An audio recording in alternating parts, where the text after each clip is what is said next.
Hi guys, so we're going to run through a hip thrust, a barbell hip thrust actually. This is a progression from a glute bridge, which is normally done from the floor. The main reason or the benefit to doing hip thrust is it allows more range of motion. So by lifting your shoulders up and putting them on here, it allows more range of motion at the hips. A barbell hip thrust is mainly for hamstrings and glutes. It's a really great glute exercise. And we're going to run through the setup to start. So, when you're actually doing this, you want to make sure you've got some sort of padding on here in between you and the bar, because it does get uncomfortable, especially as you start to put more weight on the exercise.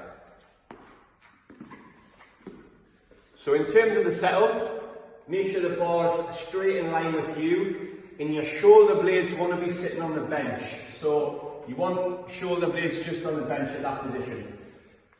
From there, you're just going to roll the bar over her knees and into position.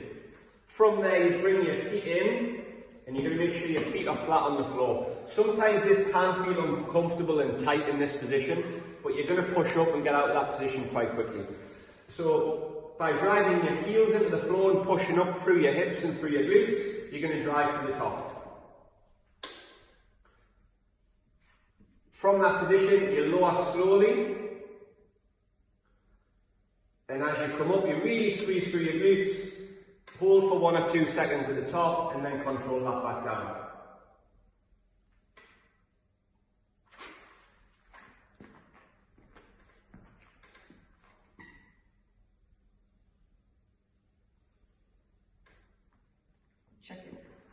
So we're just going to go through the setup of the hip thrust here as well. Obviously this can be done with a dumbbell, it can be done body weight, but we're going to show you the hip thrust version with a barbell. So as you can see, there's a nice padded bar on here, nice pad on the bar here, which is obviously going to sit between the hips and the bar, which makes the exercise a lot more comfortable. So from that position, you can see Hayley's going to set up shoulder blades just on the bench there, and she's rolled the bar just up over her knees, right in towards her hips. The next setup position is to bring the feet in and put them flat on the floor. When you're doing a barbell hip thrust, or any hip thrust for that matter, you drive through your heels. So you need your heels on the floor. As you're pushing up, you push your heels into the floor. From this position, gonna hold hands on the bar and drive to the top using your hips and pushing your heels into the floor. And that's the top position.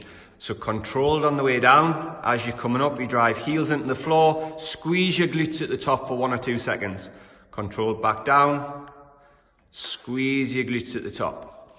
Another thing to point here is head position. So you don't want to let your neck just lean back. So Haley, if you just put your neck back for us. You don't want to be in that position. Tuck your chin in, which helps tuck your rib cage down, which helps engage your core. Up, squeeze your glutes and see where our chin's tucked in there. That really helps engage the core more and it protects your lower back. Up and squeeze 1 more. And squeeze out. Or we'd hold for 1 or 2 seconds at the top. Down, and then you can just roll that off. And that is a hip thrust.